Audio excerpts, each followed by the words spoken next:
Alright, what's up, twin? Long time no see. Hope you guys are doing well, physically, emotionally, mentally, spiritually. I hope you're great. If not, I'm sorry, but I promise you, it will be good. Can't tell you how long, but it'll be good. Sorry that I've been not making a video. I'm trying to get out of this like beginning rant per se and just jump straight into the content because I feel like that keeps your guys' attention span. But I wanted to apologize for not posting. I know in previous videos I said that I'm lazy and whatnot, which is true. In all seriousness, I kind of just haven't had any motivation for the last like week and a half. Yeah, I've barely gone outside and gone on walks for real. I've been forcing myself to do them the last 4 days or so. Haven't really had motivation to go to the gym. I've barely had motivation to play the game. Motivation's been lacking, but it's something that I'm trying to find within myself why it's lacking. I just wanted to say that's why I haven't been posting. I'm trying to, I don't know if you can read it right here, one time a week. I'm trying to get a video a week, especially because my videos are longer. I'm trying to hold myself to a standard to get out of this laziness, get out of this not motivation that I have, and just be proactive for you guys. With that though, we're going to be doing something a little bit different. I have the laws of human nature, and we're going to be going through my life-specific notes in chapter 1. I've had this book for a while now. I got it because I wanted to get in my reading bag, and I did it, and then I kind of just phased out of it. Yeah. Laws of Human Nature, Robert Greene. Definitely recommend you guys check this guy out. I'm only on like chapter 2 halfway, so I can't even give you guys any crazy spiels about the book, but I've read this book from chapter 1 to where I'm at right now. And it's kind of interesting because you read something and you're like, holy fuck, I know somebody, or holy fuck, that's me. Yeah. We're just going to jump straight into it. I got this book November 4th, 2024. So almost 2 years ago. Yeah. It's really nothing fancy. I'm just going to get straight into it. I put start at page 21 because that's where my notes start. Yeah. So the first chapter, it's called, sorry, I should have been prepared. Mastering your emotional self. And it starts off with this thing called your inner Athena, but we're going to skip towards where I really take notes. The voice of Athena stands for a higher power that exists within you. You've perhaps felt it in moments of calmness, focus, or perfect idea much after thinking. You're not connected with this higher power in the present, but your mind is weighted down with emotions, right? I want to stop right there and elaborate on what this voice of your inner Athena meant, right? So on my note specifically, I put the 3 different B's. My name starts with a B, but I put my name, I put B because that's one of my nicknames, and then Bartholomew, right? For me, the way that I can make this connection, in previous videos, I've told you guys about, I think there's 3 parts of yourself. There's your subconscious, there's your conscious, and there's your external. Again, brief disclaimer, your external is obviously your body, your bodily sensations, your external. I feel like it's kind of self-explanatory. To me, your conscious is that thing that when you stop talking out loud and that voice in your head, that's your conscious. Your subconscious, to me again, is, let's say you're scrolling on TikTok, you're playing the game, you're listening to music, and your brain just starts thinking, and you just a million miles an hour. To me, that's your subconscious, right? And to me, I think the connection that I was trying to make before I had realized this 3 parts of you is kind of the same thing here, but I want to explain mine for a little bit, right? I don't remember them in detail because this was obviously a while ago, but I'll use Bartholomew for an example, one of my voices in my head at this time. To me, Bartholomew was the voice in my head that when shit got hard, kind of at the gym, for example, or kind of when I was doing something that I didn't want to do, I would have to tap into this other voice in my head, Bartholomew per se, right? And Bartholomew was the voice in my head that told me to just, nigga, figure it out, right? And the most clear-cut example I can make is me at the gym. Obviously, we go to the gym, you get really tired, you don't want to do things, you might want to decrease the weight, or you might want to not do a set, or just leave. To me, when I have those thoughts of, hey, this is really hard, hey, I don't want to do this, right, I have to consciously stop that voice and say, hey, Bartholomew, I need you right now, twin, because the body and the conscious and the subconscious wants to leave, but we can't. So I tap into that voice in my head, right? One of the inner Athenas, the higher power that exists within you. I have to tap into that other voice in my head and say, hey, Bartholomew, I need you right now. Cool. Bartholomew comes out, and he's like, sorry, nigga, we're not leaving the gym. Sorry, nigga, you want to decrease weight? We're actually gonna add more weight. Cool. I don't know. This at the time, I think it made a lot of sense to me, and I still think it does make sense. I think I originally saw something about David Goggins talking about how he has the different voices in his head, and that kind of transpired me to figure out these three different voices per se. And the book kind of elaborated on it even more, and it helps. I will say, I definitely think it helps. I would recommend, or I would suggest that you guys try to make that voice in your head. It's a lot harder said than done because it's kind of weird because it's like, it's there's one singular voice. There's one voice in your head, and it's you. It sounds like you, it thinks like you, but the thing is, you have to separate that voice in your head and attach it to this is not you. I don't know if that makes sense, but it's like Bartholomew, for example. The regular voice in my head is me. It will always be me, but I have to consciously change that voice in my head to be a different person, to be a different thought process. And I've done that by being in the gym and then acknowledging this, hey, I don't want to do this, and I give this, hey, I don't want to do this, a different value, right? And then that different value is Bartholomew.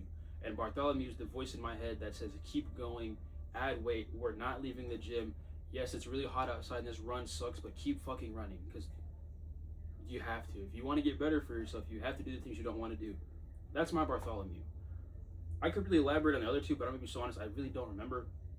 But I think, again, another example of this is you have to have enough awareness. And I do want to make a video on awareness later because I've been in my awareness bag, per se, recently.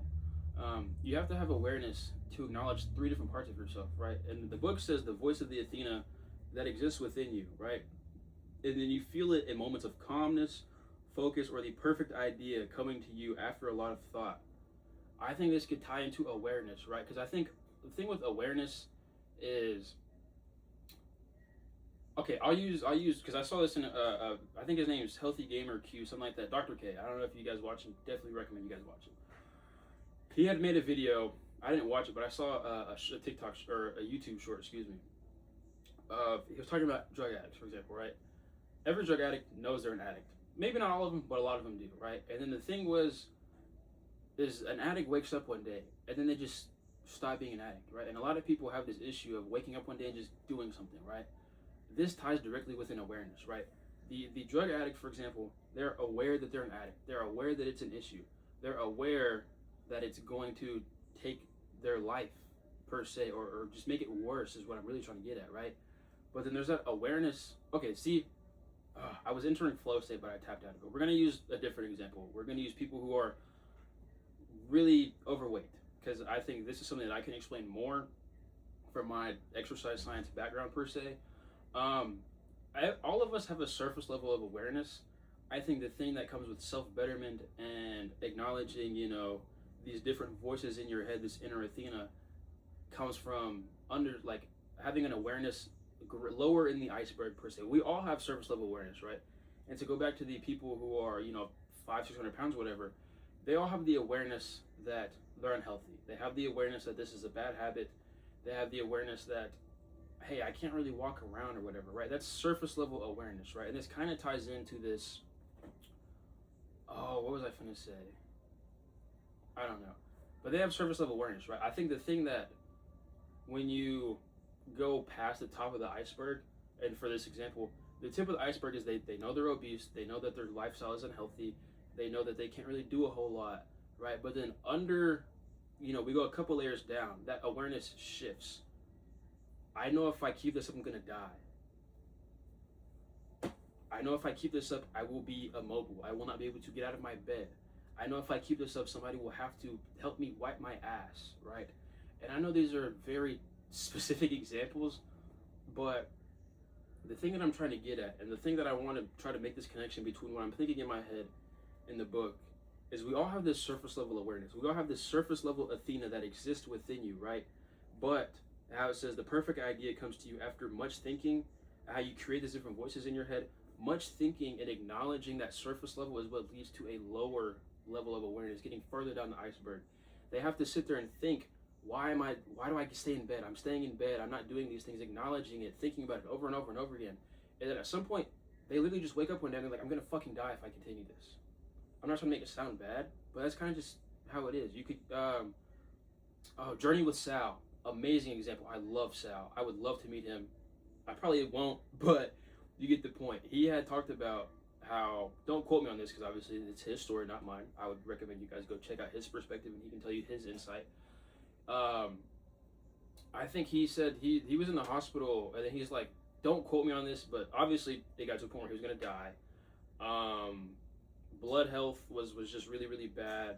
Diabetes and all that things. There's this surface level of awareness that he had, right, in terms of, hey, my life is unhealthy, and then this perfect idea coming to you after much thinking increased Sal's awareness to where he stopped thinking of, oh, this is unhealthy, and started thinking, I'm gonna die. I have to do these things, right?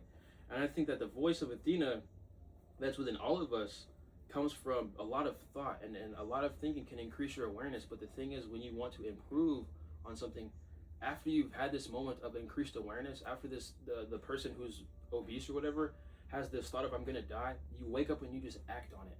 After the drug addict has this idea of, hey, these drugs could literally change my life, and I could die, or I could overdose, or I could be in a completely worse spot, they just wake up one day and they stop, right? The Athena is within all of you guys. It's within all of us. But you have to acknowledge that thought and elaborate on that thought. Question that thought, and then you will have a better Athena. You will be able to create voices in your head and alter them. You will be able to, for my example, create 3 different parts of my body, being subconscious, conscious, and external, right? But it comes from much thinking. You have to understand what's within you to get to this next spot that you want to be. You have to increase your awareness and act on that awareness to improve. Right, I'm going to take a quick example of myself. As I said in the very, very beginning, as I said in the very beginning, I've been lacking motivation, right? I went on a run the other day and I was questioning. I was like, why are you lacking motivation? What is it? Is it because my summers, I'm not working so much right now and I'm getting to enjoy being lazy per se, or what is it, right? I basically, the awareness within me was like, hey, we're losing motivation and we don't know why, right? I acknowledged that, so I said, you know what, I'm going to act on it. So I woke up this morning and I wrote this down. 1 video a week. I'm aware enough that I don't want to record videos because I don't have motivation. This is another thing that I saw, but it was basically a lot of people were talking about everybody wants to have a good day every single day. I don't think that's realistic. I've talked about this in previous videos, but that's total side rant. I saw somebody use the analogy of a basketball championship, NBA Finals game. The Finals is a 7-series game. You need 4 of them to win. There's 7 days in a week. If you can win 4 of those days, you've won the week, right?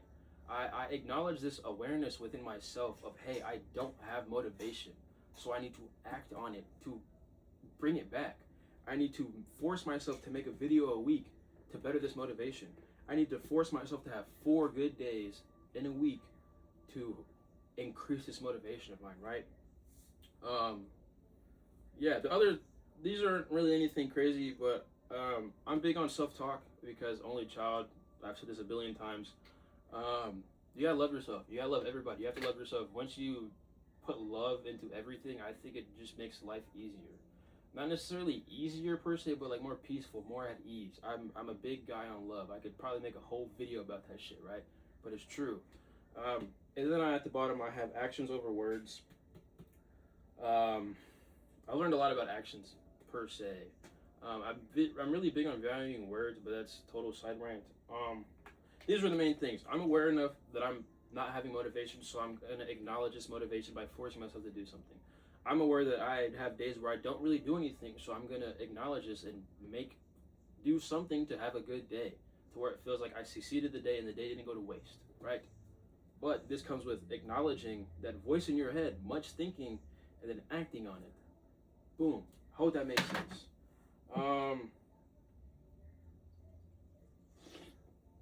It's 4 o'clock. Yes, I'm drinking coffee. I don't care.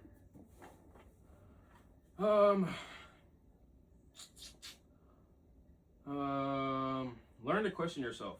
Why?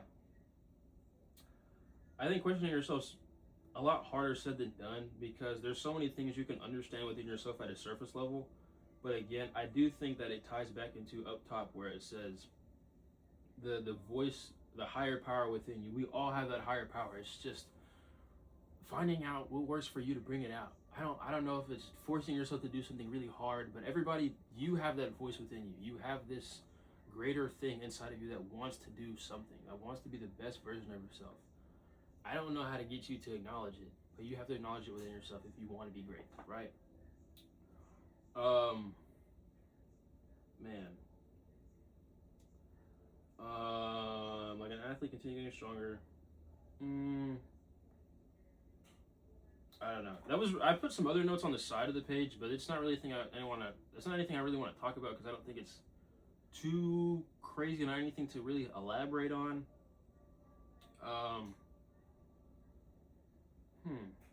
Okay, I'll lie. Let's see. Emotions tend.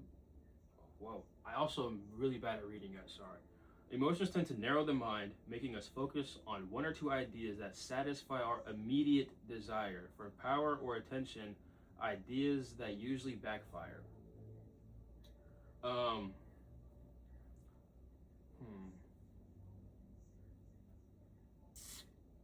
don't even know how to elaborate on this with my notes. I don't know. Think about that, and then turn the page. What is this?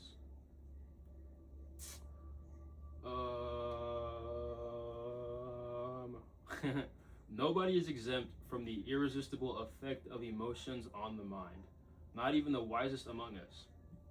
Excuse me. And some tend to, and some. I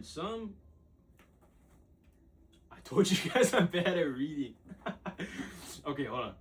Nobody exempt from this irresistible effect of emotions on the mind, not even the wisest among us. And to some extent, irrationality is a function of the structure of our brains and is wired to our very nature by the way we process emotions. Being irrational is almost beyond our control. To understand this, we must look at the evolution of emotions themselves. I really wish I could explain on that last part where it says to look, we must look at the evolution of emotions themselves. I wish I could elaborate on that, but I can't because emotions are so confusing. This whole summer, I've literally been trying to question my emotions and better understand them, but holy fuck, guys, emotions are so confusing. For what I put on the side, it's spontaneous, and then I put hair - tattoo. Short story short, I went paintballing one day with my friends. I didn't have the thought of, hey, this paint's gonna wash out if it hits your head. So I was like, hey, we're gonna go dye my hair. We got back in time, dyed my hair. Swear. And then there was another day where I was playing intramural flag football at my school, and then I was bored. I just got paid, and then one of my friends who plays, she does tattoos, and I was like, hey, what are you doing after this? She was like, nothing. And I was like, trying to get me a tattoo? Cool, right? We're all irrational. We're all spontaneous. I'm very spontaneous. It's something that I kind of pride myself in because it's something that takes me, something that forces me to be in the moment and let the moment happen and let it be a lot of fun. I'm a guy who, when it comes to planning things out or doing things, I either like them to be really clear-cut planned, or I need absolutely zero plan, super spontaneous. Text me 5 minutes before saying, hey, we're going to this, right? I don't think there's anything necessarily wrong with being irrational. I'm pretty sure there's parts in here that I maybe wrote down or underlined notes wise. I think everybody's irrational, but I think you have to understand why you're irrational, why you're spontaneous, right? And I think that allows you to be more mindful of this irrationality per se. So like, I want to use myself as an example, but I don't necessarily know if I can. I've always been a very spontaneous person, like I've said, right? But even if I think about questioning it, where did this come from? How did this spontaneity get here? I couldn't tell you. But the thing that I've noticed is after I've acknowledged the spontaneity, after I've acknowledged, the hair and the tattoo, for example, it's something that I've understood. Me being spontaneous, it's fundamental to who I am, right? And then acknowledging this has shifted it from this uneasy spontaneity of maybe I want to do this, maybe I don't, to yeah, why not? Because being spontaneous is who I am, and it's I think you have to just question the irrational to make it rational. I think that made sense. I had to question why I'm spontaneous, and then it got to a point where the spontaneous isn't irrational. I've understood that it's who I am. I would say you yourself, this might not apply to you because I'm using spontaneity as an example, but question yourself when you do something irrational. Think about, where might this come from? How might this affect me? Why am I being irrational, right? You may not get the answer, you may not figure it out, but I think you'll get closer. Like how I said, I've questioned, why am I spontaneous? Where does this come from? And then I've questioned it, and then I've realized that's just part of me. And I think you can do the same. Whether, I'm not saying yours is spontaneousness, just question your irrational thoughts, and then sit with that. Think about it. Go on a walk with no music at night, and just think about the irrational things you've done and why you do those, and then you might be more rational. Yeah. On the next page, I put, we communicate anger when it's something else we are feeling, or about someone else, but the other person. Hey, good boy. Sorry, my dog will drink a lot of water and then he won't stop himself, so I have to make him stop. Anyways, we communicate anger when it is something else we are feeling. Hi. I just gave him a bone, so he's probably really happy about that one. Lock in, nigga. We communicate anger when it's something else we are feeling, or about someone else, but the other person cannot see this, and so they react as if they feel personally attacked, which can create cascading misinterpretations. I put my note to the side, which is funny that I'm reading this 2 years later almost. The note that I put was lack of true emotion showing. Yeah. In a previous video, I've talked to you guys about how I've realized that I have communication issues. I do, and it's something that once I had this awareness, I said, fuck that, I'm going to communicate my emotions. Because I promise you guys, think about yourself, for example. I can use a music analogy. Actually, I will. I'm going to use Brent. You better not knock over my tripod, nigga.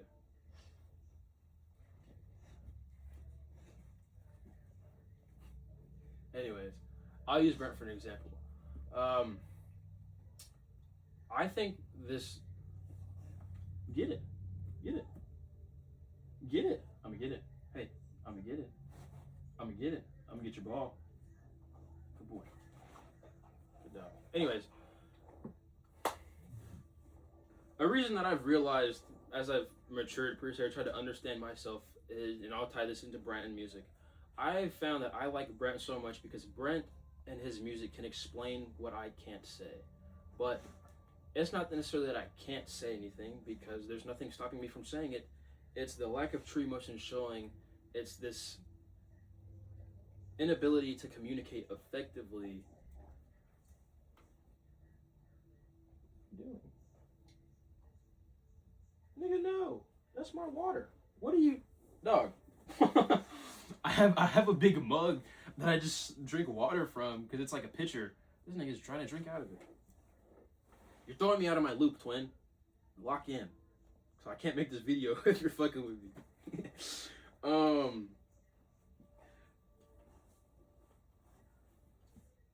No. Okay, hold on. I'm gonna see if his water bowl's empty because I don't know why he's drinking out of my damn mug. Okay, I was correct. He was thirsty. I feel like I haven't said anything. Basically, I don't want to agree that it's communicating anger when you feel something else. I just think it's not communicating what you're feeling, right? It could be anger, for example, but I don't know. Fuck, he threw me off. Minus, goddammit.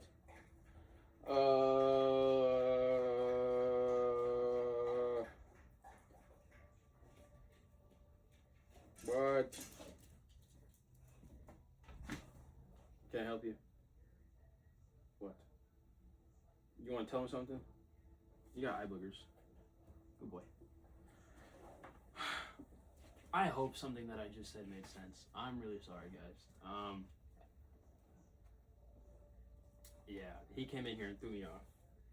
Not his fault. He's just a dog. You don't know no better. But all right, can you lay down for me, please? Can you lay down and go get a little shawty so I can spit game to my YouTubers, to my YouTube audience? Yeah. Or get your ball or something.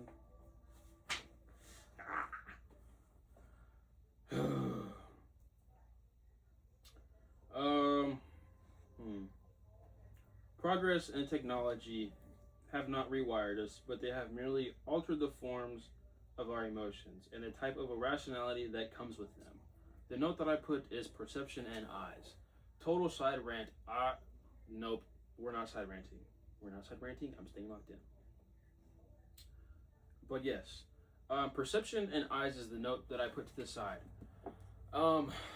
It's kind of funny that I write perception and eyes, but I'm also someone who values words. But then here I am writing actions over words. Crazy how that works out. Damn, was I onto something 2 years ago, bro? I should listen to this nigga. Fuck. Your eyes are everything. Your eyes are the key to the world. Your eyes will not fail you. Obviously, if you're blind, sorry, that's a little bit different. But I mean, your eyes won't fail you, as in your eyes will tell you what your senses won't. Your eyes will tell you what your ears won't hear. Your eyes will tell you the things that you can't smell. Your eyes will tell you the things that you can't touch, because your eyes see reality for what it is. Period. What your brain doesn't want to believe, what your heart doesn't want to believe, your eyes will believe. Not because they're choosing to, but they have to. You can't turn your eyes off unless you're sleeping. That's it, right? And I think the one thing that I was trying to get at is how it says technology hasn't rewired us, but they've altered the forms of our emotions and the type of irrationality that comes with them. I think what I meant with this perception thing is ultimately one of the things that I do mean by it is, and I'm not going to talk about my tattoo aspect of my eye tattoo that I want to get, but it's one of those emphasizing thinking for yourself, right? Because when it comes to technology in the media, it does alter our forms of emotions, right? Because we see these things. We see these things with our eyes. We perceive these things. We get so caught up in it that's what alters our emotions, right? And that's what changes this irrationality that comes with your emotions. Whereas if you see it, obviously you're going to acknowledge it. Your brain's going to think about it because it was a visual stimuli that goes to your brain. Cool. But ultimately, it's one of those thinking for yourself. Don't let what you see from technology on Instagram, on Snapchat, or whatever, don't let it change how you think. Right? If anything, yeah, sort of let it change how you think, but let it, basically, it's like a don't run with everything you see on the internet, right? You have to, at the end of the day, think for yourself. Media and Instagram and Snapchat, it cannot think for you. Your phone doesn't have a brain. Snapchat does not have a brain, right? I don't know how to make that connection. I don't know where I was going with that, but I really just wanted to just hone in on this thinking for yourself, letting your eyes see reality for what it really is when your heart and brain might not want to, right? But then once you understand and perceive reality truly, because your heart and your brain is different than your eyes. Your heart's gonna lie to you. Your brain's gonna lie to you. Your brain's gonna try to comfort you to make you feel better. It's gonna gaslight yourself. It's gonna make you more delusional. Your eyes are the only thing that cannot, right? I hope that made sense. I really don't know, but think for yourself. Our continual connection to social media makes us prone to new forms of viral emotional effects. The note that I put was morning phone. I saw something a while ago that talked about for the first hour to 2 hours of I think it was really like 30 minutes, but I use hour to 2 hours of your day. Anything you see within the first 2 hours of your day can change the trajectory of your entire day. That is a fact. It is a fact. I can't prove it right now, fact check it per se, but it is a fact. I'm going to use a short example of there was one day that I woke up. I feel like I've talked about this in a previous video, but I woke up one day. Not even 5 minutes. I literally just rolled over and started scrolling on TikTok. I saw a video that didn't necessarily make me sad because it wasn't in my hometown or anybody I knew or whatever. But basically, something had happened and a person died, right? And this was like first 3 scrolls on TikTok, by the way. Not even awake for 5 minutes, somebody had died. Doesn't affect me. I don't want it to sound like that. Doesn't affect me. Don't know who they are. Never heard of them. It's just a video on TikTok, right? But the thing is that I'm getting at,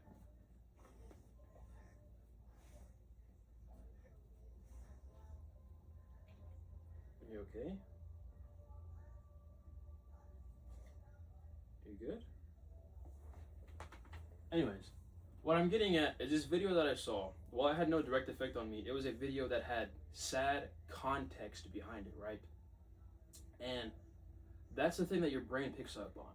My eyes didn't pick up on the fact that it's a sad video or sad context. My ears didn't pick up. My eyes saw that, damn, somebody just passed. That sucks. My ears heard somebody talking. My external just was me scrolling, but my brain saw that there was a sad video, there's sad meaning in this video, and it wouldn't let go of that. But it's the first thing that I saw in the day. And then for the rest of the day, my day was shit. I had no motivation. I didn't want to do anything.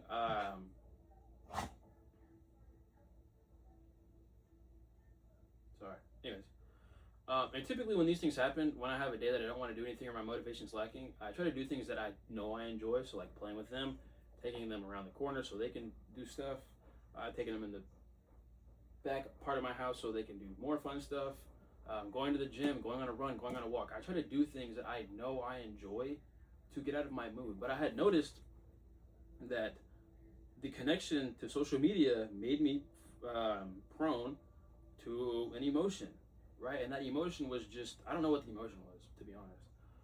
But me being on the media altered my mood. It made me not want to do anything. It made me sad. It made me lazy. Like, I don't know. And I think it's one of those additions. What I tell people is I tell them, don't be on your phone for the first 2 hours of your day, so it allows your brain to wake up. Your body is awake before your brain is, right? What? Brother, I'm trying to make a video. I've been procrastinating. I need to make this video, big fella. But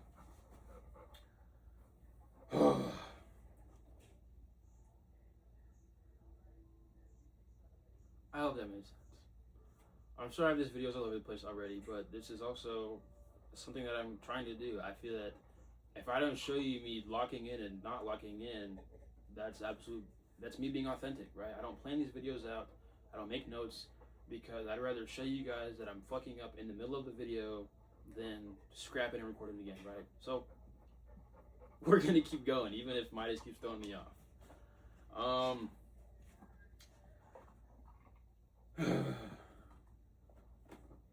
Dude, I can't with you right now. Here. You're not even playing with it. Can you lay down, please? Can you please lay down, Midas? Or go get Gaia, or go in the living room. You're not in trouble. I just need to lock in, brother. Lay down. Lay down. Good boy. Sorry, guys. He has to be the main character. He has to have the spotlight on him. Alright. Hopefully I can lock in and make some sense out of this book. Another thing that I started underlining later on was we constantly feel emotions, and they continually infect our thinking, making us veer towards thoughts that please us and soothe our egos. It is impossible to not have inclinations and feelings somehow involved in what we think. Rational people are aware of this, and through introspection and effort, they are able to some extent to subtract emotions from their thinking and counteract their effect. Irrational people have no such awareness. They rush into action without considering ramifications and consequences. And then next to it, I put me with the low face. It's like, yeah, when it's like the line, like two eyes, and then yeah, you get the point. Like I said earlier, I am somebody who I would like to say is kind of irrational and very spontaneous. At this point in my life, specifically, I was very irrational. Very, very, very irrational. I had put myself in situation, or from irrationality, I put myself in certain situations where my emotions were very out of line. Very, very out of line. And I probably will get to it later. I couldn't tell you quite yet, but I know it's in here somewhere. Yeah. Well, I passed it, but basically, there's this friend of mine. What do we call it? I'm grown, but it doesn't matter. Friend of mine, we're like, hey, sneaky link, question mark? I'm down. Why not? Cool. Fast forward, Sneaky Lincoln, whatever. You know how that goes. And then fast forward, we had a little group that we were all just cool with, so I go hang out with the rest of the group. Cool. Fast forward, one of the people in the group starts liking me, and I'm like, okay, cool. Yeah. And then fast forward, Sneaky linked like the person who liked me. So now there's this weird love triangle going on where I'm focused on the sneaky link. The friend likes me. The sneaky link kind of like the friend. But the friend don't like the sneaky link. They're cool, but it was like she wasn't feeling her. I was feeling her. She was feeling me. Right? This is so stupid saying out loud. What I'm getting at though, irrational people have no such awareness. They rush into action without carefully considering the ramifications and the consequences. I didn't sit here and think, hey, I've already messed around with this person before and it didn't end up well, so why would I do it again? My thought was, yeah, we've done the sneaky link thing before. Why not? I know what it's like. It won't hurt anybody. Wrong. I was irrational with my thinking and didn't consider the consequences. My consequences led to me being in a weird fucking love triangle. Like, hello? Irrational people we don't think, and then there's consequences that come, right?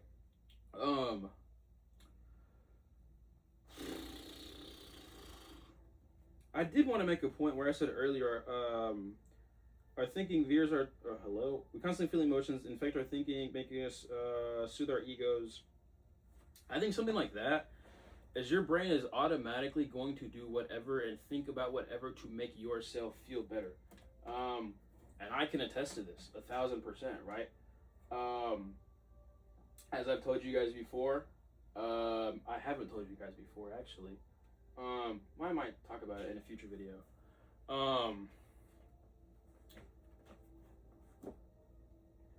I lied, it doesn't really matter. Basically, I started liking somebody this year, a whole lot, love somebody this year. I'm grown, I'll say that. And then fast forward, didn't work out, my fault entirely. What I'm getting at though is when it didn't work out and I understood that it didn't work out, my brain tried to think about things that to comfort itself. It'd be like, well, maybe there's this and there's this, right? Think about the situation happening, and I try to comfort myself, not accepting reality, right? It's this part that it says,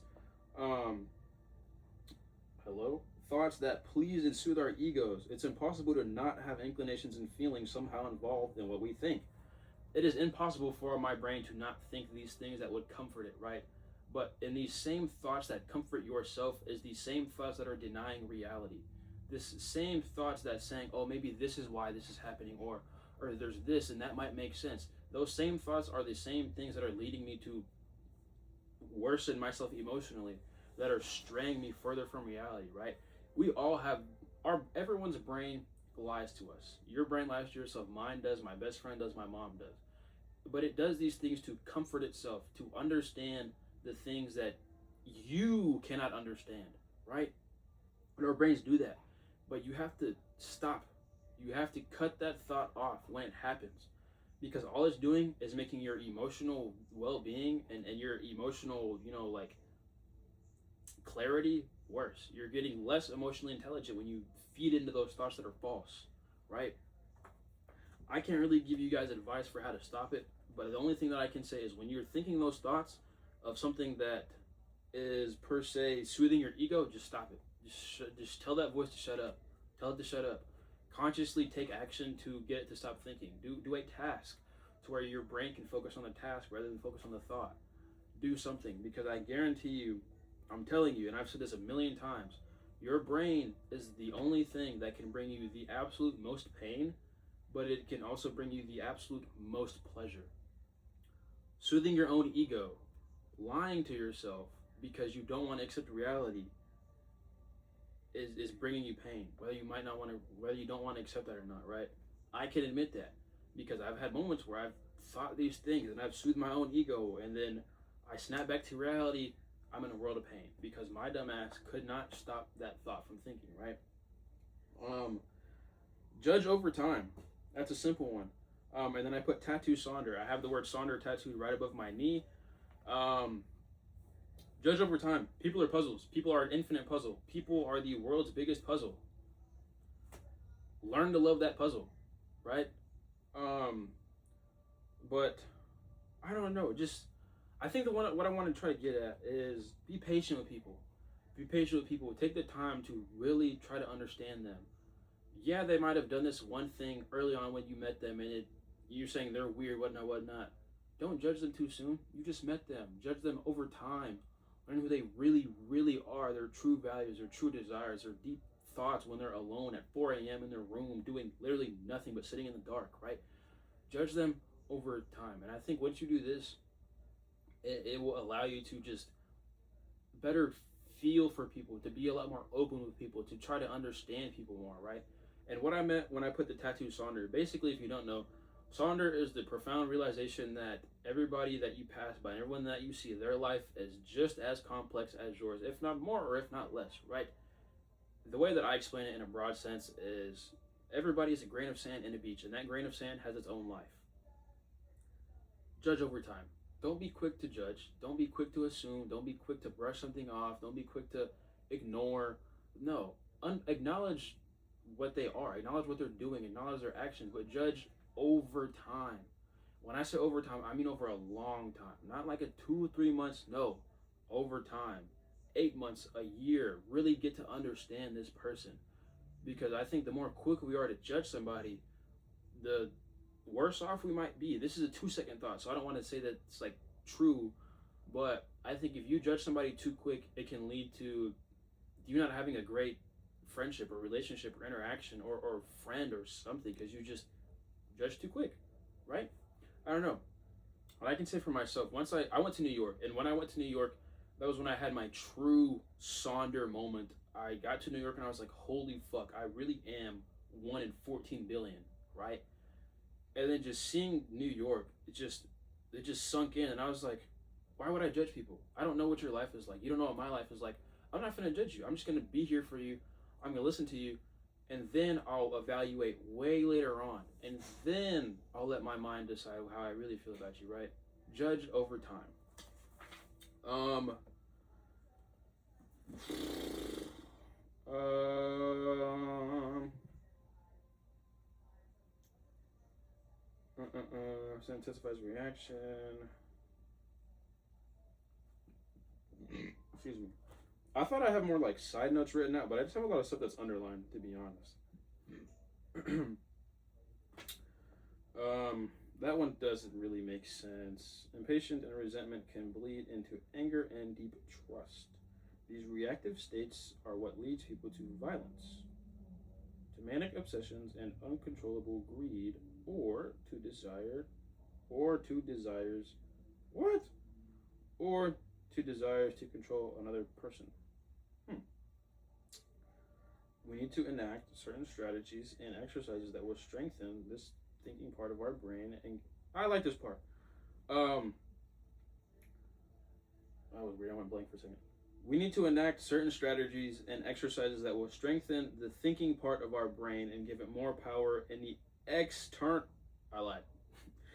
Power in the eternal struggle with our emotions. I think that the main thing for this, and I didn't write anything down right here, but what I would take away from this sentence that I underline and tell you guys is just give your brain time to wander. Give your brain time to think. Because if you don't think, you can't increase your awareness. If you can't increase your awareness, you can't improve. You can't be better. Improving comes from a level of awareness, and then once you reach that level, it's acting on it. I said it earlier with the example, right? But find certain things that will strengthen the thinking part of your brain. Meditation, reading, journaling, walking, anything that you can do that you're taken out of not necessarily reality per se, but you're taking a step back from reality and putting your mind forward and having your mind focus on something, right? Reading, for example, you're taking a step back from your TV, from your dog, from your phone, from whatever it is, and you're only putting effort, you're activating your brain and only putting effort into words that are on the page, right? Strengthening the thinking part of your brain. Because you might read something and then you're like, holy fuck, that's crazy. That's how this book was for me, right? If you meditating is literally allowing your mind to just wander and think about whatever. But I think the other thing that really comes with meditating, besides letting your brain wander, is acknowledging the thoughts that you don't acknowledge. When I'm not on my phone, when I'm not on the game, or I'm not journaling or whatever, and if I'm meditating, it forces me to acknowledge the things that I think about. Because from a day-to-day standpoint, everything happens so fast. We're on our phones. We have to go from work to here to the grocery store to playing with my dogs to whatever. We don't always have time to just sit there and do things that will strengthen the thinking part of our brain. You have to find something, like I said, reading, journaling, walking, the gym. Find something that you can do where your brain can just wander, where your brain just thinks about everything, where you feel like you've had an original thought, even though you haven't had an original thought, because that's not possible because of how long humans have been around, right?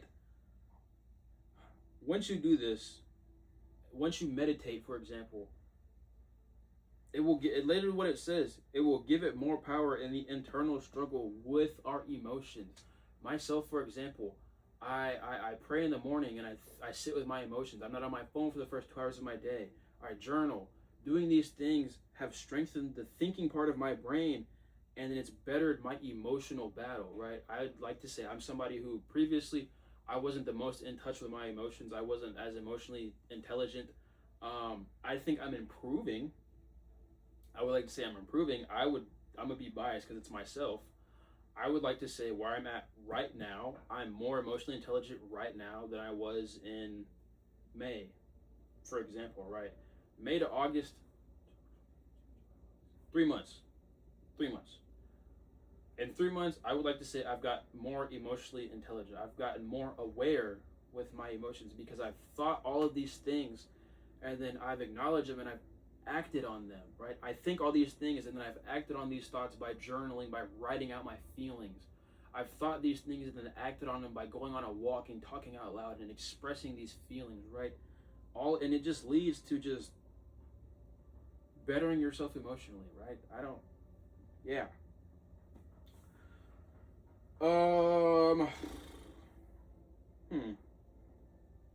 It's funny that I underlined this. The most common emotion of all of them is the desire for pleasure and the avoidance of pain. We simply recoil from entertaining ideas that are unpleasant or painful to us.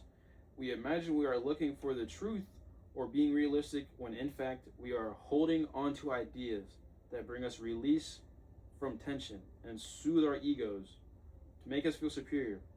The pleasure principle in thinking is the source of all our mental biases. I think this can go back into earlier how I said your brain is the only thing that can bring you. Dude, I can't do this with you right now. Hey, go in the living room or lay down. I love you, big fella, but I'm trying to make this video time. It says the most common emotion is the desire for pleasure and the avoidance of pain. I think this can directly go back into how I said earlier, your brain is the only thing that can bring you the most pleasure and pain. If you feed into these thoughts that soothe your ego, you're going to bring yourself pain later on. I'm not saying feed into the thoughts that bring you pain, but I'm saying don't feed into the thoughts that soothe your ego, right? Let's see. We recoil from entertaining ideas that are unpleasant or painful to us. It's a lot easier for me to talk about this per se because I think in the last video I said I'm a self-proclaimed masochist. I'm somebody who, for no reason, I really, really enjoy pain. Couldn't tell you why. It's probably something from my childhood, but I don't think I was conscious enough to understand it. But yeah, I'm somebody who I feel that you need to ask the hard questions to go through that pain that hard question will bring you. To be better. That's just me. I don't know. I'm a masochist, kind of self-proclaimed in a broad sense. That's just one example, but there's other real-life examples that I could use, but I kind of don't feel like talking about them because it's kind of weird. Not that I like pain myself, like hurt myself or like physical pain, no, but just like mentally, emotionally, I pain myself because I think it makes me better. But anyways, yeah.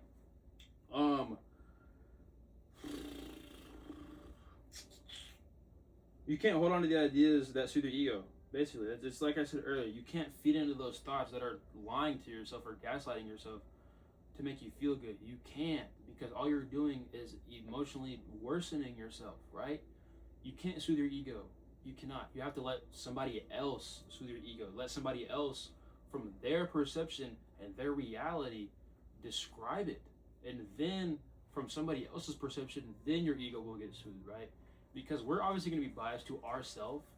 But the other thing is, it's not possible to step back in third person, right? It's not possible to see what you're doing. If I could take my eyes and separate them and move them back here to watch all of this, it'd be a whole lot easier to soothe my own ego because I can see what I'm doing and I can acknowledge it. But from right here, this I can't. Let somebody else soothe your ego. Let somebody else tell you what they perceive. Let somebody else tell you what reality is, right? I'm not saying run with everything they say, because at the end of the day, somebody can tell you something, but it's their interpretation of you. Yeah. But just don't soothe your ego, right? Because once you do, it's just worse. All it is worse. Entertaining ideas. We recoil from entertaining ideas that are unpleasant. We avoid thinking about things that are uncomfortable.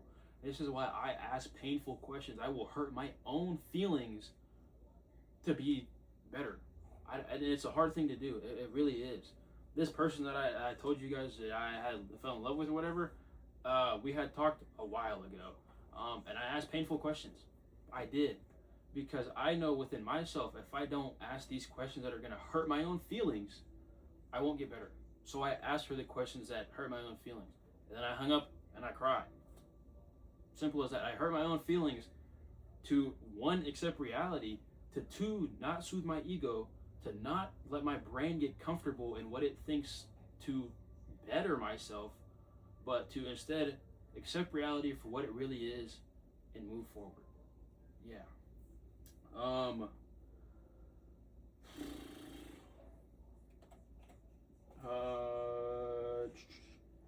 That's really not anything crazy. See, I even talk about perception again. Perception is something that I'm so heavy on, guys. It really is. And I think it's funny looking back on it now, because the version of me that was writing this book and reading this book, man, he was onto something. Because today me is not quite onto something. But yeah.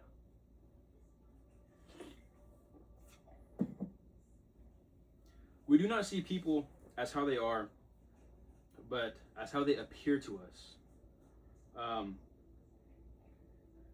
Sorry, I thought I heard something. People have trained themselves in social situations. Okay. People have trained themselves in social situations to present the front that is appropriate and that will be judged positively. They seem in favor of the noblest causes, always presenting themselves as hardworking and conscientious. Yeah. And then again, to the side I put perception. I think this one's really a lot harder to explain, because at the end of the day, you can quite literally never know somebody's truest desires are or intentions. You're going off of what they're showing you, I don't know. But I think the one thing that I can make an example of out of this, right, is it says, we don't see people as how they are, but as how they appear to us, right? And the example that I can make is a lot of the things about people, you can tell a lot from somebody's body language and their emotions, right? Now, to make this connection, right, let's say you're with your friend, you're trying on clothes, and then they're like, oh my gosh, your clothes, these look so great on you, I like how it fits, whatever, and then they say that and immediately look away, right? Their body language is showing you that they really don't like those clothes, because if they did, they wouldn't have turned away that fast, right? And to make the connection with this is we see people not as who they are, but as they appear to us. We see that this person is telling us that they like my clothes, they like my outfit, they like my shoes, right? Or excuse me, they're appearing to us by saying they like these things, but we don't see who they are. We don't see the fact that they turned away as soon as they said they like my clothes. That's the reality, right? They're presenting to you that they like your clothes by saying, I like your outfit, I like the shirt, I like the shoes. But what they are is lying to you, because if they did, they wouldn't turn away. That's why That's why they show you what it say. That's why it says we're not people. We see people not as they are, but as they appear. They're appearing to liking your outfit or whatever it may be. We don't acknowledge the fact that they're turning around and they're not giving you this attention after they just said that they like your clothes or whatever it may be, right? People have trained themselves in social situations to present this front that is appropriate, that will be judged positively. If you tell somebody you like their outfit, you're going to judge them positively and say, hey, thanks, right? Excuse me. I don't know. I think body language is a big, big determiner of a lot of things that don't really get expressed. I don't know if that made sense, but I think my try and close analogy made somewhat sense. Yeah.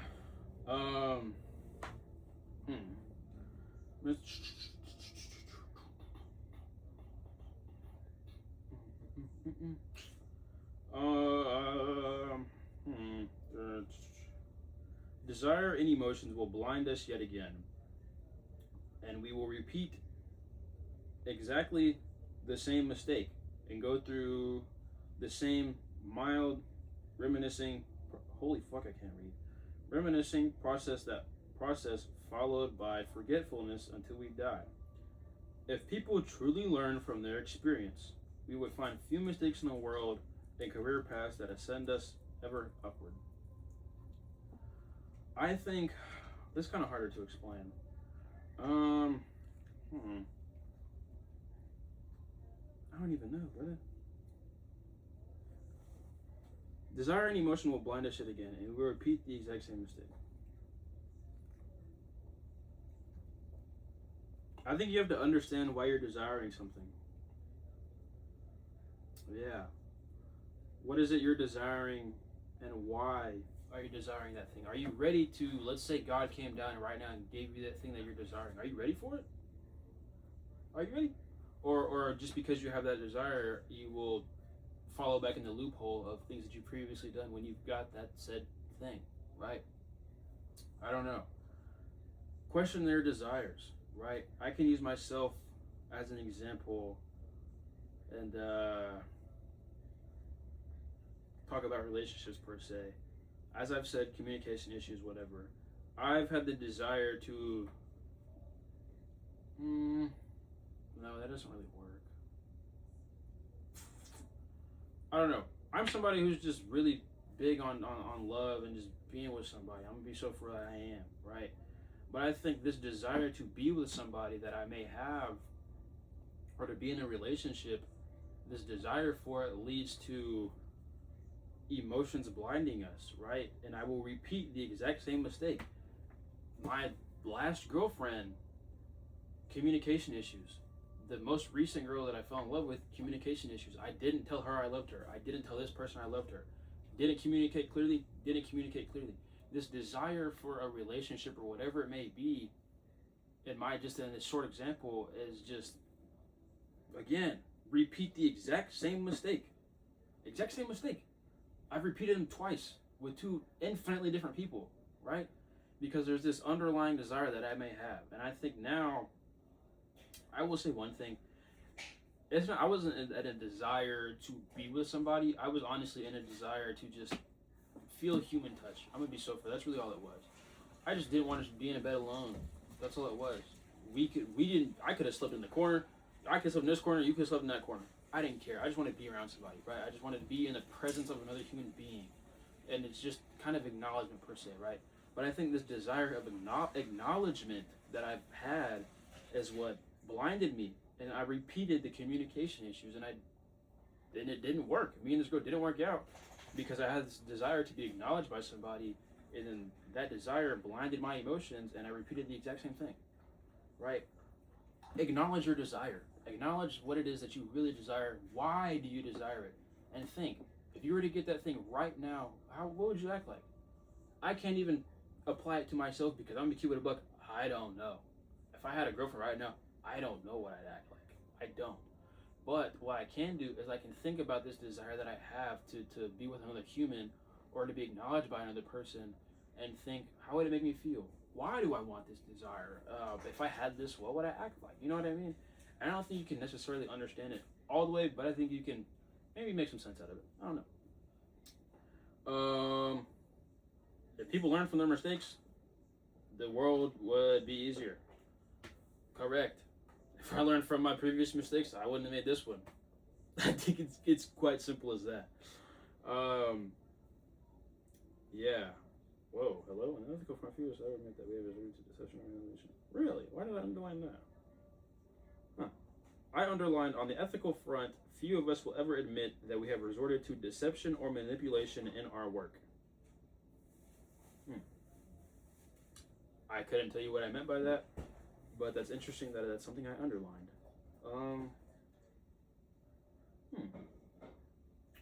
I can say though that I've done this before. Yeah. There was this girl I was talking to, and I literally did just enough to have her still interested in me. This is also, I was a very petty person, a terrible human being. I will acknowledge that part of myself forever. Yeah, it takes too much energy to do all that. Maybe that's what I want to get at. If you're somebody, and I can use myself for example, a manipulative person or unethical or try to do things to get your way, dude, it takes so much energy to do that, bro. It does. Breathe, hey. Good dog. Hey. Anyways, me, essentially playing with this girl's emotions took a lot of effort. That, at the moment and being there, it may not have felt like it because it's one of those, I just wake up, I do this, this, and this. I do enough to keep her interested in me. Easy, right? No. Because it's the thing that I've realized since this has happened, like years from now, is that in the midst while I'm doing all these things to keep her attention, I'm not being true to myself. Myself, I'm not that type of nigga. Because genuinely, that shit takes too much energy. If I'm somebody who's so adamant on love, why would I mess with another person's love? Think about that. Yeah.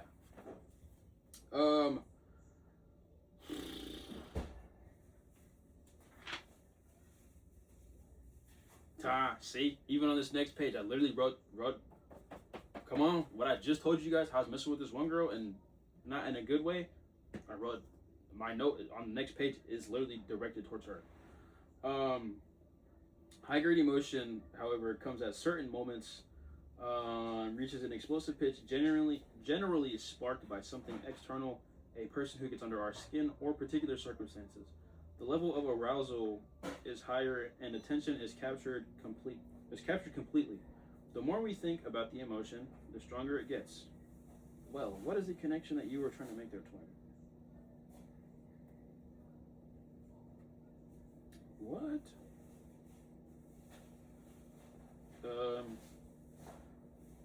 I don't know. Further down though, it is best to be aware of these factors so that you can stop the mind from tunneling and prevent the releasing action that you will always come to regret. You should also be aware of the high grade of rationality in others to either get out of their way or help bring them back to reality.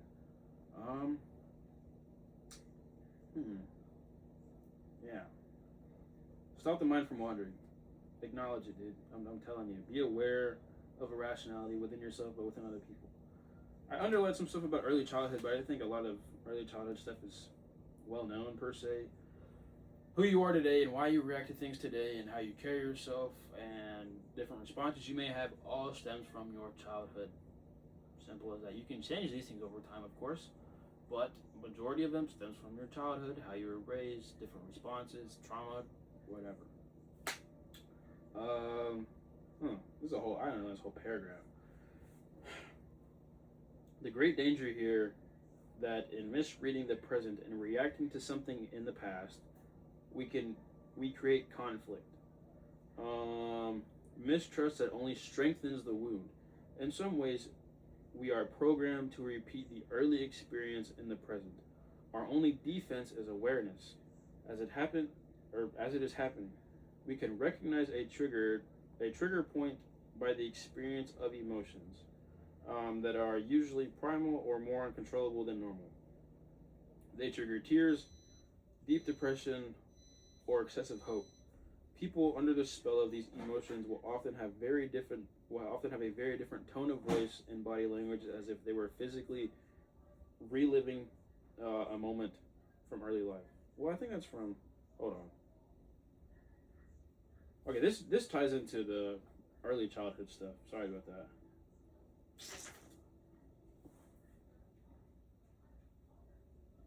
Wow. Fake sense of superiority or uniqueness not based on reality. Holy, what was I talking about right there? Sudden gains or losses is what the paragraph's like, or the header per se. Sudden successes or wins can be very dangerous. Neurologically, chemicals are released in the brain that give powerful jolts of arousal and energy, leading to the desire to repeat this experience. It can be the start of any kind of addiction and manic behavior. Also, when gains come quickly, we tend to lose sight of the basic wisdom that true success. What? Hold on. Where's it? Also, when gains come quickly, we tend to lose sight of the basic wisdom that true success to reality that must come through hard work.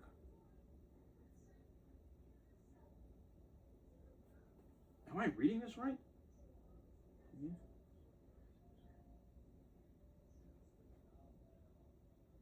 Oh, Lord. Sorry. Also, when gains come quickly, we tend to lose sight of the basic wisdom that true success, to really last, must come through hard work. What I put for the note, fake sense of superiority or uniqueness, not based on reality. Huh. What the hell?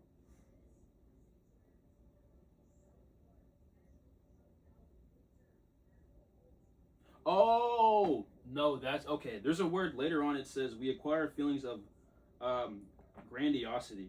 Grandiosity means fake sense of superiority or uniqueness, not based on reality. That's what that means. That's why my note is to the side, because I underlined the word and then I put an arrow to the side. Okay, that makes sense. Um, Honestly, setting games always be very dangerous. I would say for this part, acknowledge that gain or loss, but just don't go into it too much. Just truly don't, because it's like it says, our brain has chemicals that you know give this arousal per se, or this excitement, or whatever it is, which leads to the desire to repeat it. Kind of like in the adrenaline rush per se. You get a sudden win, now you get an adrenaline rush. You're like, I need to do it again. No, you don't. You need to evaluate. You need to stop, separate yourself from that moment, evaluate that moment, and then gather your feelings, thoughts, whatever, and then go back to that moment so you're aware of how that sudden gain or loss really affected you, right? I hope that made sense. Um, Unexpected losses or a string of losses equally create irrational reactions. We imagine we are cursed with bad luck and that this will go on indefinitely. We become fearful and hesitant, which will often lead to more mistakes or failures. Um, in sports, this can induce what is known as choking, as previous losses and misses weigh on the mind and tighten it up. Um, Excuse me. Really, I think I might have underlined this because I actually don't even know. Okay, well, time out. I kept writing, or kept underlining, excuse me. The solution here is simple. Whenever you experience unusual gains or losses, that is precisely a. Oh, wait. When you experience unusual gains or losses, that is precisely the time to step back and counterbalance them with necessary pessimism or optimism. What did I just tell you guys? I just said take a step back and evaluate that moment. I'm a wizard. I am a wizard. I'm a wizard. What am I? A wizard? I hope you said it. You better have said it. Pessimism or optimism. Be extra wary of sudden success and attention. They are not built on anything that lasts, and they have an addictive pull and the fall is always painful. When you get that adrenaline rush, when your parlay hits, when you go on a date with a super bad chick or a super attractive male, don't feed into it. Do not get attached to that moment of holy, I just hit the jackpot. Don't get attached to that, right? Because when you follow up for that next date, right? When you ask Shorty or you ask the guy, hey, you want to come hang out because the date was so great, and he say no, the fall is always painful. Be extra wary of the sudden success and attention. They're not built on anything that lasts, and they have addictive pull. That first day went so good that you want to go on a second, third, fourth, fifth date. One at a time. Your parlay hit so much that you want to spend 7 parlays right after. Wait till you get paid. I don't know how to make that make sense, but I feel like that did somewhat. Um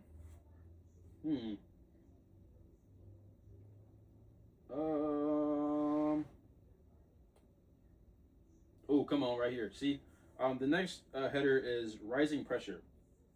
This is the second paragraph in that part. Observe with as much detachment as possible, finding time and space to be alone. You need perspective. Never imagine that you are someone who is, or never imagine that you are someone who can withstand rising stress without emotional leakage. It's not possible. But through self-awareness, come on, and reflection, come on, you can prevent yourself from making decisions you will come to regret. Be observant. I'm somebody who is overly observant.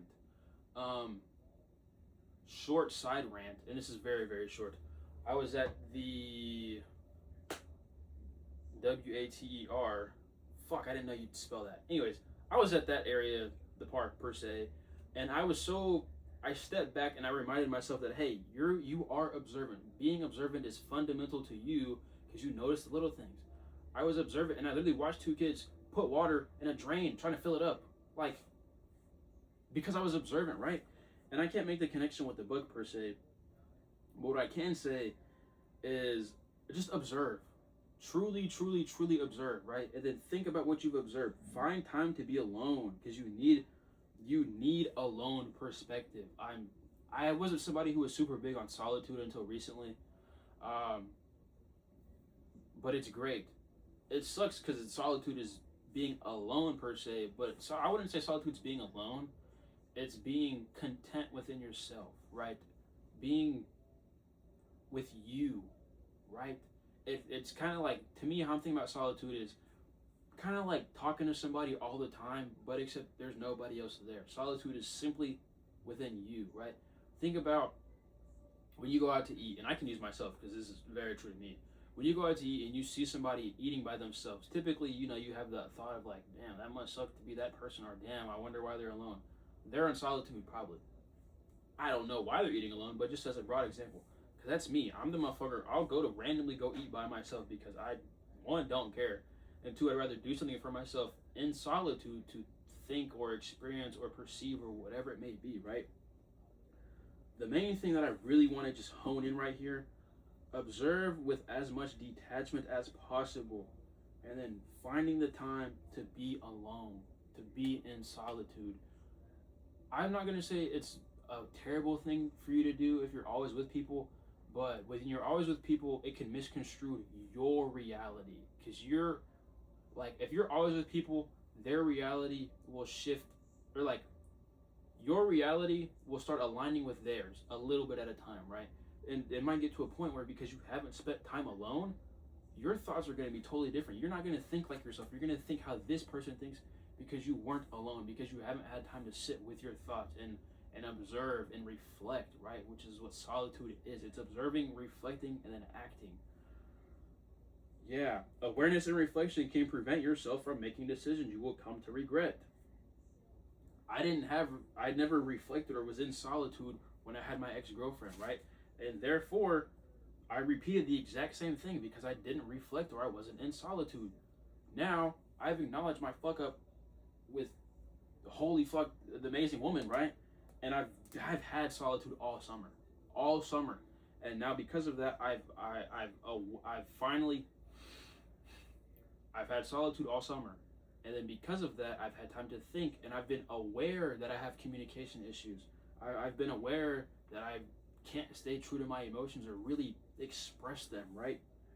And now that I've reflected on those things, I'm not finna make that same decision. I'm overly, even like right now, I just, like, the other day I asked a bunch of my friends, hey, if you had to listen to somebody talk about a video, what would you want to talk about?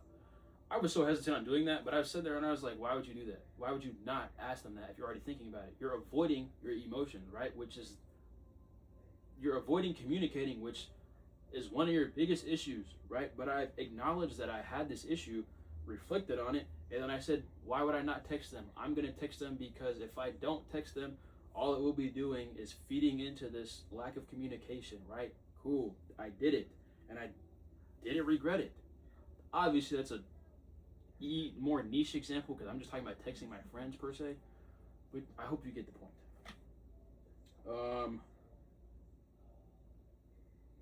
Whoa. 3 strategies towards bringing out the rational self. President says weakness wasn't true reality. No. Oh. Okay, see this right here. Later in these pages, I start starring paragraphs because I think there's some stuff that I really wanted to take note of. Know yourself thoroughly. That's what the header of this paragraph is. First step towards the rational, always inwards.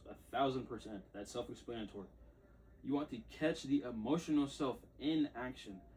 I think it's a lot harder said than done, because again, with this person who I talked about how me and her aren't talking anymore, I had a moment internally where everything was great. There was nothing bad.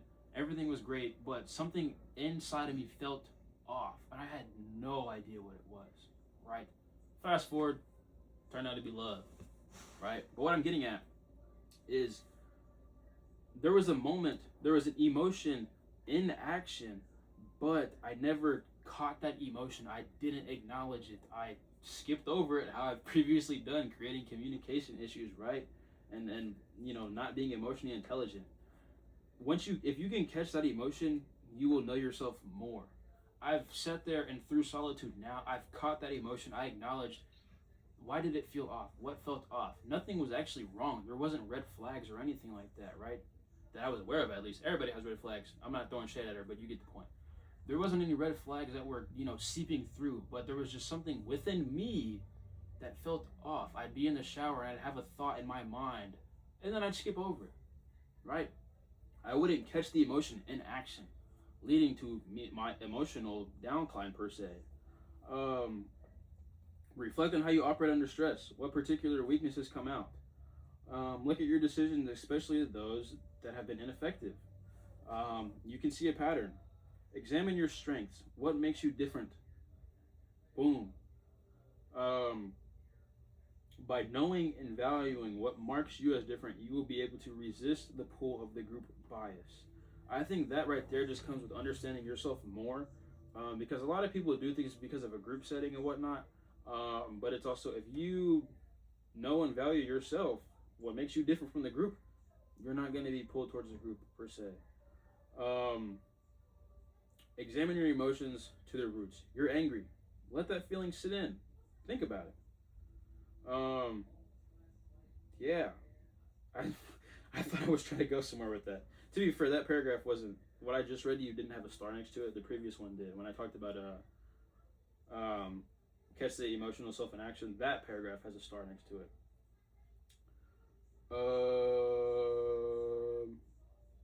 Oh, come on. Dig below any trigger points to see where they started. For these purposes, you might have to be wise, or for these purposes, it might be wise to use a journal. It's in the living room. You guys got lucky. For these purposes, it might be wise to use a journal in which you record your self-assessments with ruthless objectivity. Your greatest danger here is your ego and how it makes you unconsciously maintain illusions about yourself. I've already made a video about journaling. Go watch it. I created a new habit for 30 days. Today is actually day 62, I believe, or yesterday is day 62. Today will be day 63, and I'll write it in the morning. Go watch it. I think journaling is absolutely amazing. Yeah. Accept people as facts. Sonder. That's what I have right next to it. See, this is what I said earlier. Come on, this paragraph right here, it's stars next to it. Make understanding people a fun game. The solving of puzzles. It's all a part of human comedy. Yes, people are rational, but so are you. Make your acceptance of human natures as radical as possible. This will calm you down and help you observe people more dispassionately, understanding them on a deeper level. You will stop projecting your own emotions onto them. All of this will give you more balance and calmness, more mental space for thinking. It's like I said earlier, people are puzzles. Enjoy the puzzle. Judge over time. Figure out how to build that puzzle over time. Don't lock in one day and say, I need this puzzle done by the end of the night. No, you need that puzzle done by the end of the year. You don't need it done, but take time to do the puzzle. Make it fun. We are so infinitely complex. Our emotions are so complex. I couldn't even start to try to explain because it doesn't make sense at all. But make it fun. This life shit is meant to be confusing, but it's also meant to be fun. Jordan Peterson has a podcast with, I think, Joe Rogan. He has a couple Joe Rogan podcasts. But there's one of them I was listening to while I was driving back from Mississippi with my mom. And he was talking about people need to introduce play more, right? And then he started talking about kids, and the connection that I made, or what he said that made sense to me, is that with kids don't have any worry. Obviously, they don't have responsibility, so it's a lot easier for them to just be this carefree aspect. But the thing is that I've realized within listening to that podcast, it is rooted within all of us to have fun, to have this play, to have this carefree aspect, right? And obviously, life gets serious, so we forget that. But find times to be carefree. Find times to make understanding people fun. Find times to play. Find times to just fuck around and not care like kids do. I know it's a lot harder said than done because we're grown. We have responsibilities. We can't just fuck around. It's not that simple. But do it. Find time to fuck around. Find time to be unserious. Go to the fucking playground. Go to the playground, swing on a swing for 30 minutes. Leave your phone in the car. Right? Just acknowledge this fun aspect that is rooted within you that kids are born with, and just let that happen, and you will find so much ease in general, and then you might find it easier to understand people and talk to them. Bless you. Yeah.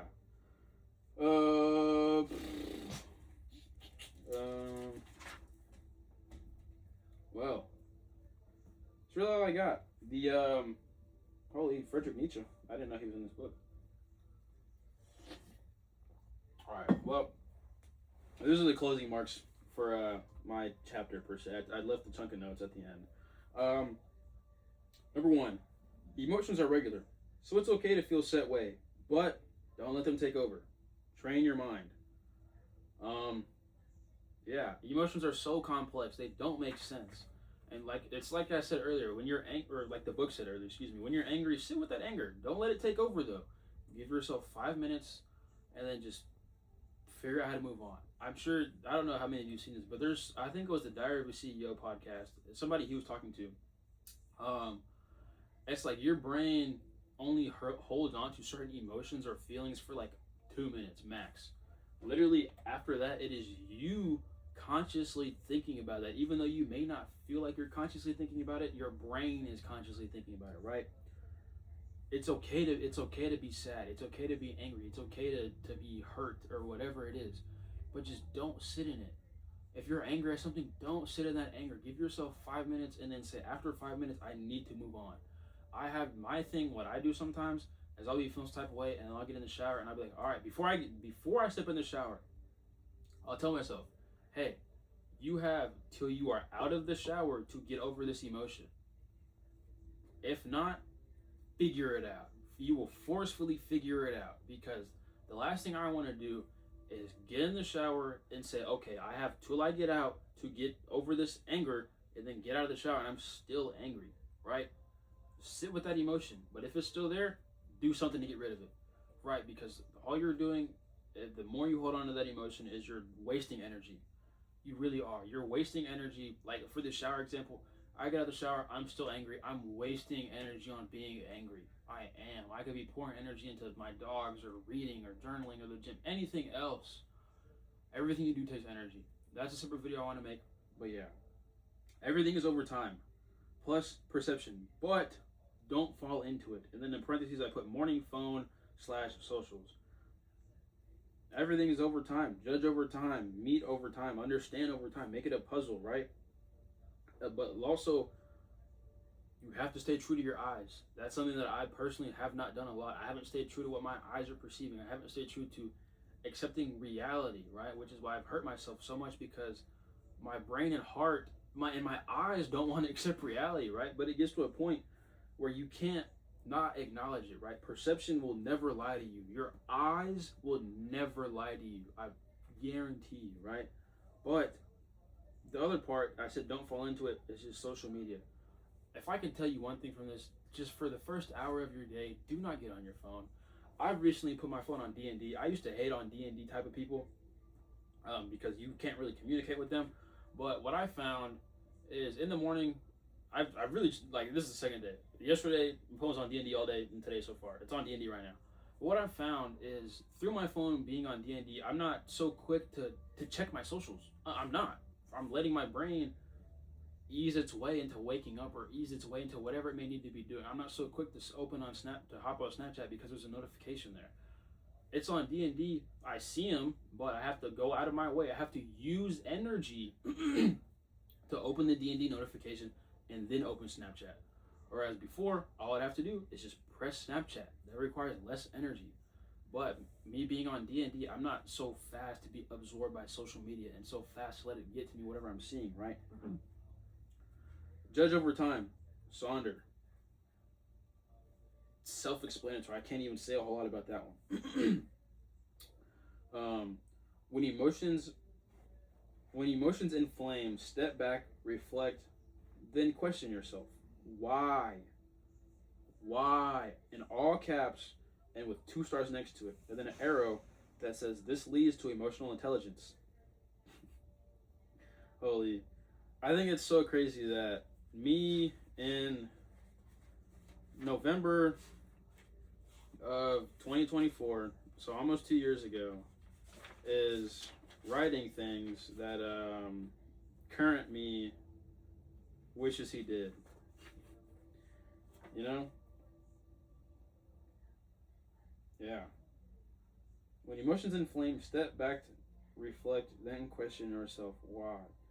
This leads to emotional intelligence. I let my emotions inflame. I had this weird feeling inside. And what I did not do is I didn't step back and reflect on that weird feeling. Right? And it led to an emotional decline. Me not communicating.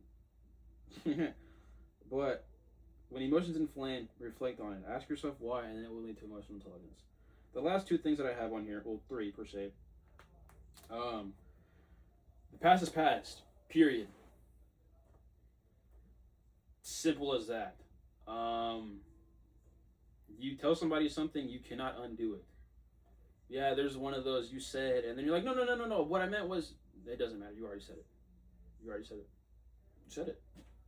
Literally, you could, like, I can't even elaborate on the past being the past. It's simple as that. 10 seconds ago is 10 seconds ago. Whatever I said 5 seconds ago, I cannot unsay because I've already said it. You cannot change anything that you do that is the past. You just have to accept it no matter what. Because the more you sit there and think about the past, you dwell on the past, and oh, I wish I did those, oh, I wish I did that, or this could have been done differently. You're just wasting thoughts. You're wasting energy. Just accept the past for what it is. Accept reality. And just put energy elsewhere, because thinking about the past gets you nowhere. Myself included. I've thought about the past a lot this summer. It's got me nowhere. So I've hit a point where nigga, it is what it is. The past is the past. I fucked up. There's nothing I can do about it. I have to move on, right? Simple as that. Individual emotions over group emotions. They did talk about group emotions and things like that, and like group bias a couple of times. I kind of skipped over because I didn't have any personal notes on it. But that's something that I definitely want to just hone into and understand individual emotions, your emotions within yourself before you sway towards this group bias, before the group's like, hey, let's do this. Be sure within yourself first. And I'm not saying you're gonna have a moment to stop and think about that. No. But what I'm saying is individual emotions over group emotions. Be in solitude, be alone, be by yourself, be comfortable with yourself so you can think for yourself. So when it comes to a group setting, you're not swayed by the group, right? Because you're so confident within yourself that whatever the fuck the group is doing is not going to affect you because you're so confident within yourself, right? Whereas if you don't reflect, you don't have solitude, you don't sit with yourself, the group's going to say something, you're like, yeah, why not? Yeah, why not? Yeah, right? Simple as that. And the last thing I put is just know yourself.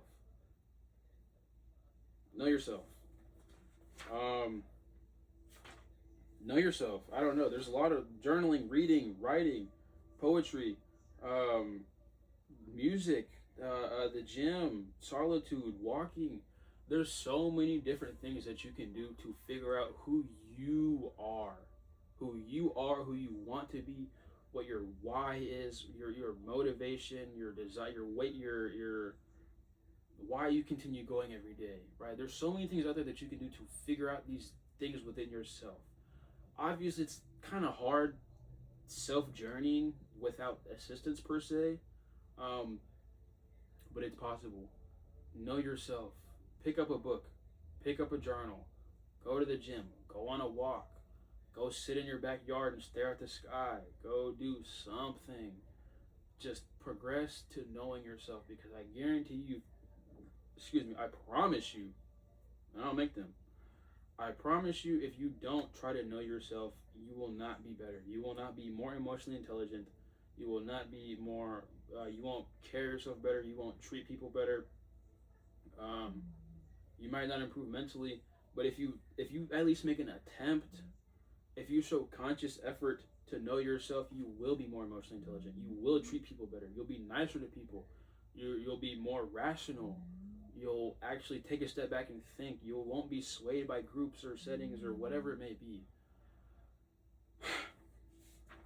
Yeah. Chapter 2 is called Transform Self-Love into Empathy. And then it says the law of narcissism. There's a lot of things underlined in the first 2 pages, but I have not read. Yeah, that's really it. Yeah, that's chapter 1. The laws of human nature.